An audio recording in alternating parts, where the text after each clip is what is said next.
Welcome back to the series NCERT with MBBS। I have started this series कि आपकी जो NEET की boring journey है उसको मैं थोड़ा सा इंटरेस्टिंग कर पाऊँ। तो इस सीरीज़ में पूरी NCERT कवर करते हैं हम। उसके साथ साथ मैं जो फर्स्ट ईयर में पढ़ रही हूँ सारे इंटरेस्टिंग फैक्ट्स आपको थोड़ा सा इंटरेस्ट जगाने के लिए मैं इस सीरीज़ में बताती हूँ।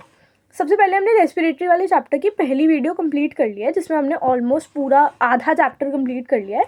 कहाँ तक? मैकेनिज्म ऑफ ब्रीदिंग तक। ठीक है, अब हमें इस क्लास में कंटिन्यू करना है respiratory volume and its capacity. ओहो, ये क्या हो रहा है? फ्लिकर क्यों कर रहा है इतना? Sorry. Respiratory volume and its capacity ये पूरा आपका आराम से इतनी प्यार से करा दूंगी मैं कि you will thank me later. ठीक है, सबसे पहले आता है tidal volume. Tidal volume is basically तुम क्या इंस्पायर कर सकते हो, क्या एक्सपायर कर रहे हो। ठीक है, नॉर्मल, बिल्कुल कोई फोर्स नहीं है, कोई तुम्हारे सर पे नहीं बैठा, नॉर्मल जैसे सांस लेते हो वैसे सांस लो और छोड़ो। तो ये अगर तुम कैलकुलेट करोगे ना स्पायरोमीटर से तो ये आएगा आपका 500 ml।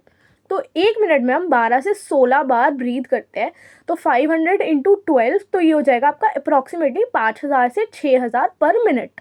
ठीक है, अब है कि भाई तुम्हारे सर पे ना कोई बैठा हुआ है और वो कह रहा है कि तुमने नॉर्मल ब्रीथ करने के बाद तुम फोर्सफुली इंस्पायर करो। तो नॉर्मल पहले ब्रीथ कर लो।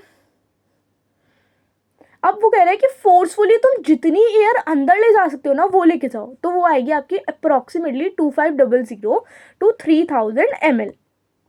अब वही सर पे बैठे हुए इंसान ने कहा ठीक है तूने इंस्पायर तो फोर्सफुली कर लिया, अब तो फोर्सफुली एक्सपायर कर। तो नॉर्मल एक्सपायर करने के बाद जितनी तुम्हारे अंदर वॉल्यूम है ना एयर की वो फोर्सफुली एक्सपायर करो, that is your expiratory reserve volume. Now the main thing that is हमारे लंग्स के अंदर ना हम चाहकर भी सारी हवा बाहर नहीं निकाल सकते। ठीक है, तो जो हवा हमारे लंग्स के अंदर प्रेजेंट होती है that is known as your residual volume, जो आपके लंग्स के अंदर ऑलवेज प्रेजेंट रहती है। उसका काम क्या होता है? आपके लंग्स को ना कोलैप्स करने से बचाती है वो। That is approximately 1100 to 1200 ml। अब मैं तुम्हें एक चीज़ बताती हूँ, मैंने ना लास्ट क्लास में पूछा था कि इंस्पिरेशन इज टू एक्सपिरेशन का रेशो कितना होता है, तो सबने अप्रॉक्सीमेटली ये गेस किया था कि 1:1 ही होता होगा, but that's wrong. Inspiration is to expiration का रेशो होता है 2:1। हम 1:2। हम जितना एक बार इंस्पायर करते हैं उतने में हम 2 बार एक्सपायर कर सकते हैं। अगर आप इसका मेजरमेंट देखोगे तो इंस्पिरेटरी रेट होता है 2500 और एक्सपिरेटरी रेट होता है 1000 टू 1100। ठीक है, फिर आती है इंस्पिरेटरी कैपेसिटी कि आपने नॉर्मली आप कितना ज़्यादा इंस्पायर कर सकते हो after a normal expiration. Normally आप एक्सपायर कर लो, अब तुम कितना इंस्पायर कर सकते हो? पहले तो टाइडल वॉल्यूम कर सकते हो नॉर्मल वाली, और फिर फोर्सफुली कर सकते हो। सेम एज एक्सपिरेटरी कैपेसिटी, पहले तो नॉर्मल जो तुम एक्सपायर कर सकते हो और फिर फोर्सफुली कितना एक्सपायर कर सकते हो बाहर। देन एक चीज़ मेन है that is functional residual capacity, the volume of air that can remain in the lungs after a normal expiration. अगर तुमने नॉर्मली एक्सपायर कर दिया तो तुम फोर्सफुली एक्सपायर कर सकते हो, वो तुम्हारे पास है। और जो वॉल्यूम तुम्हारे लंग्स के अंदर हमेशा रहती है that is your residual volume. फिर आती है vital capacity. Vital capacity is maximum volume of air a person can breathe after a forceful expiration. Forcefully expire करो, अब तुम कितनी ब्रीथ कर सकते हो? पहले तो ये फोर्सफुली एक्सपायर कर दी तो तुम फोर्सफुली वाली ब्रीथ करोगे, फिर टाइडल वाली, और फिर नॉर्मल वाली, फिर फोर्सफुली इंस्पायर वाली। टोटल लंग कैपेसिटी में सारी आ जाती है आपकी रेजिडुअल वॉल्यूम, फोर्सफुली एक्सपायर करी, टाइडल वॉल्यूम और फोर्सफुली इंस्पायर्ड वॉल्यूम। ओके, अब आते हैं हम एक्सचेंज ऑफ गैसेस के अंदर। एक्सचेंज ऑफ गैसेस बहुत ही प्यारा सा कॉन्सेप्ट है। सबसे पहले कहाँ होता है? अगर आपने पढ़े हो दो कंडक्टिंग पाथ, एक कंडक्टिंग होता है एक एक्सचेंज होता है। तो एक्सचेंज आपका प्राइमरीली आपकी एल्वियोली के अंदर होता है। हमारे लंग्स जो होते हैं ह्यूमंस के, मैमल्स के, वो एल्वियोलर होता है, तो सारा एक्सचेंज एल्वियोली के अंदर और एल्वियोलर डक्ट्स के अंदर होता है। ठीक है, अब ये डिपेंड करता है थिकनेस से। अगर थिकनेस ज़्यादा होगी तो डिफ्यूजन कम होगा। ओके, और मेम्ब्रेन से वो करता है प्रेशर कितना है, कॉन्सेंट्रेशन कितना है, सॉल्यूबिलिटी हवा की कितनी है वो भी। अब सॉल्यूबिलिटी भी ये आता है, आपको पता है ऑक्सीजन और कार्बन डाइऑक्साइड में से सॉल्यूबिलिटी ज़्यादा किसकी होती है? स्ट्रेंजली कार्बन डाइऑक्साइड की सॉल्यूबिलिटी ऑक्सीजन के कंपैरिजन में बहुत ज़्यादा होती है। अप्रॉक्सीमेटली 20 to 25% ज़्यादा होती है सॉल्यूबिलिटी आपकी CO2 की। ओके, फिर एक छोटी सी टेबल दे रखी है, वो देख लेना। जैसे एटमॉस्फेरिक प्रेशर जो होता है वो ज़्यादा है, एल्वियोली के अंदर कम है, तो higher to lower pressure oxygen अंदर चली जाएगी। ये सब कुछ दे रखा है ये टेबल में, ज़्यादा कुछ इंपॉर्टेंट नहीं है। अब आ जाओ CO2 that can dissolve through diffusion.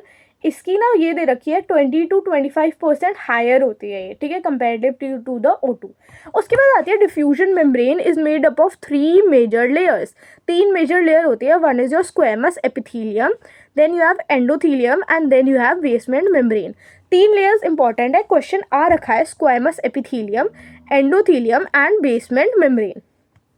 Okay, अब आते हैं हम ट्रांसपोर्ट ऑफ गैसेस के ऊपर। ट्रांसपोर्ट ऑफ गैसेस एग्जैक्टली होती किसके थ्रू है? सबसे पहले मोस्ट इंपॉर्टेंट चीज़, हमारी बॉडी में ऑलमोस्ट सारा काम हमारा ब्लड कराता है। ब्लड के थ्रू डिफ्यूजन होता है, O2 जाती है आपके हर सेल के पास, हर टिश्यू के पास, हर ऑर्गन के पास, और CO2 बाहर आती है आपके ब्लड के थ्रू ही। अब आता है अलग अलग दे रखा है, ऑक्सीजन किसके थ्रू आती है और कार्बन डाइऑक्साइड किसके थ्रू आती है। ट्रांसपोर्ट ऑफ ऑक्सीजन पढ़ना स्टार्ट करते हैं हम। उसके अलावा ना यहाँ पर एक चीज़ और दे रखी है, दैट इज 97% ऑफ ऑक्सीजन जो होती है ना आपकी, वो होती है ब्लड के थ्रू। ओके, ब्लड में कौन से सेल्स? RBC। एक बहुत इंटरेस्टिंग चीज़ बताती हूँ, अभी मैं ना वो पढ़ रही थी हिस्टोलॉजी, तो उसमें भी मैंने वापस से देखा ये चीज़। जो आपके RBC होता है ना, उनके पास न्यूक्लियस नहीं होता। न्यूक्लियस इसलिए नहीं होता कि न्यूक्लियस की जगह ना वो जितनी ज़्यादा जगह, न्यूक्लियस को हटाकर RBC की जगह बढ़ जाती है, तो जगह ज़्यादा बढ़ जाती है, ऑक्सीजन को ज़्यादा बाइंड करता है, इसलिए हीमोग्लोबिन ज़्यादा प्रेजेंट होता है उसके अंदर। Okay, then you have 3% plasma के थ्रू आपकी O2 जो होती है वो ट्रांसपोर्ट करती है। Then you have 20 to 25% CO2 जो होती है वो आपका RBC के थ्रू करती है, एंड 70% मेजॉरिटी आपकी बाइकार्बोनेट आयंस के थ्रू करती है, CO2 ट्रांसपोर्ट होती है। Okay, transport of oxygen. Haemoglobin is the pigment which is responsible. Haemoglobin एक रेड कलर का पिगमेंट होता है, iron pigment containing in the RBC। RBC के पास हीमोग्लोबिन नाम का एक पिगमेंट होता है। ओके, जिससे आपका ऑक्सीजन बाइंड करता है हीमोग्लोबिन के साथ और बना देता है ऑक्सी हेमोग्लोबिन। मैंने बताया न्यूक्लियस नहीं होता, ज़्यादा से ज़्यादा हेमोग्लोबिन स्टोर करेगी, ज़्यादा से ज़्यादा ऑक्सीजन ट्रांसपोर्ट होगी आपकी। हेमोग्लोबिन के साथ आपका क्या बाइंड करेगा? क्या बाइंड करेगा? ऑक्सीजन बाइंड करेगा, ऑक्सी हेमोग्लोबिन बना देगा। बाइंड करने के बाद partial pressure of CO2, hydrogen ion concentration and temperature, ये एक्सटर्नल फैक्टर्स है जो इस प्रोसेस में, मतलब मेन रोल हेमोग्लोबिन का है। बाकी आपकी concentration gradient, temperature, partial pressure, ये सारी चीज़ें भी आती है। इस पूरे पैराग्राफ में आपको बस एक ये याद रखने की ज़रूरत है, हेमोग्लोबिन क्या होता है, क्या काम होता है, कैसे बाइंड करता है, और इसका जो कर्व होता है ना वो सिग्मॉइड होता है। अब आ जाओ आप एक चीज़ पे कि अगर आपको ऑक्सीजन डिसोसिएशन कर्व आज highly useful for study the factors affecting, factors बहुत सारे इफेक्ट करते हैं, कार्बन डाइऑक्साइड बता दिया, H+ बता दिया।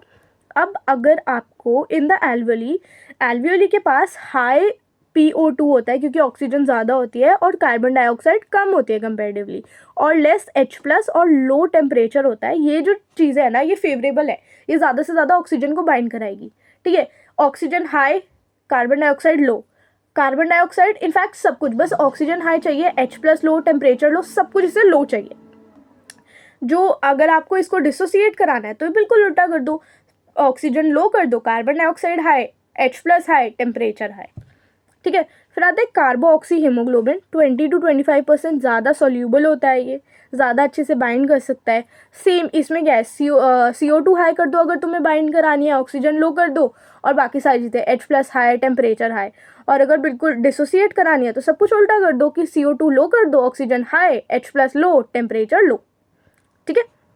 उसके बाद जो आपकी ऑक्सीजन होती है 100 ml में 5 ml ऑफ O2 बाइंड कर सकती है, और इसमें 100 ml में 4 ml ऑफ CO2 होती है। फिर आती है आपकी रेगुलेशन ऑफ रेस्पिरेशन। रेगुलेशन मतलब हमारी बॉडी में क्या आप रेगुलेट कर सकते हो अपनी रेस्पिरेशन की प्रोसेस को, तो द आंसर इज़ येस, हम रेगुलेट कर सकते हैं। हमारा brain is the main thing जो सब कुछ रेगुलेट कराएगा। ब्रेन के 2 पार्ट्स होते हैं, 2 पार्ट्स इसमें रेगुलेट करा सकते हैं, one is your medulla part and another is your pons part. Medulla primary सब कुछ रिस्पॉन्सिबल होता है उसके लिए रेगुलेशन कराने के लिए, पोन्स जो होता है वो भी रेगुलेट करा सकता है बट वो सेकेंडरी होता है।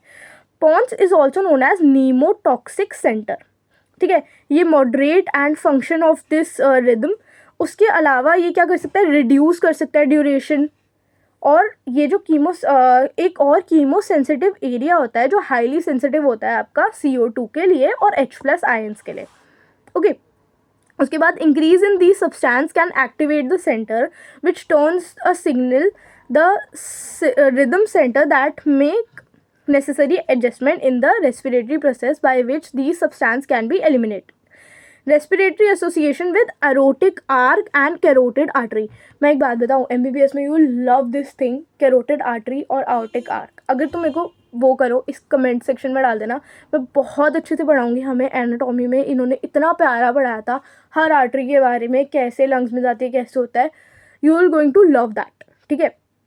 इसमें बस आपको ये याद रखना है, one medulla, another is your pons. Pons आपका नीमो टैक्सिक सेंटर कहलाता है और कीमो सेंसिटिव एरिया होता है जो आप हाईली सेंसिटिव होते हैं CO2 और H+ आयंस के। इसके अलावा आपको कुछ याद नहीं करना है इसमें। फिर आते हैं हम डिसऑर्डर्स पे। डिसऑर्डर्स में सबसे पहले आता है आपका एस्मा। एस्मा के अंदर क्या होता है, बहुत ज़्यादा वीजिंग, जैसे आप सांस ले रहे हो ना तो मतलब आवाज़ आती है सांस लेने में, दैट इज़ योर वीजिंग। ये इसलिए होता है क्योंकि जो आपके ब्रोंकियोल्स होते हैं ना वो इन्फ्लेमेड हो गए होते हैं, इन्फ्लेमेशन हो जाती है। फिर आता है एम्फोसीमा। एम्फोसीमा जनरली स्मोकिंग वगैरह की थ्रू वजह से होती है, जिसमें एल्वियोलर वॉल्स जो होती है ना वो डैमेज हो जाती है, जिसकी वजह से सरफेस एरिया कम हो जाता है तो ऑक्सीजन कम ले पाते हैं। ऑक्सीजन कम लेंगे, RBC में ऑक्सीजन कम डिफ्यूज़ होगी, सेल्स और टिश्यूज़ के पास ऑक्सीजन कम पहुँचेगी। फिर आती है ऑक्यूपेशनल रेस्पिरेटरी डिसऑर्डर्स। ये जनरली उनको होती है, जैसे जो ईंटें वगैरह बनाते हैं ना तो उनके अंदर क्या होता है कि उनके अंदर कुछ पार्टिकल्स चले जाते हैं और वो कुछ स्पेसिफिक ऑर्गन्स को, आपके रेस्पिरेटरी ऑर्गन्स को ना डिस्टर्ब करना स्टार्ट कर देते हैं। इसको एक बार पढ़ लेते हैं। In certain industries specially their grinding या स्टोन मेकिंग, जैसे ईंटें वगैरह बनाते हैं उन लोगों को ज़्यादातर यही होता है। Dust is produced that the defense mechanism of the body cannot fully cope up with the situation. इसके लॉन्ग एक्सपोजर की वजह से इन्फ्लेमेशन हो जाती है, जिसकी वजह से फिब्रोसिस हो जाती है, proliferation of fibrous tissue and can lead to serious lung damage. अगर इसको प्रोटेक्ट करना है तो मास्क पहन के करना चाहिए, मतलब बहुत ज़्यादा लॉन्ग एक्सपोजर की वजह से होती है, तो अगर मास्क पहनेंगे तो ये सब चीज़ें हो सकती है कंट्रोल।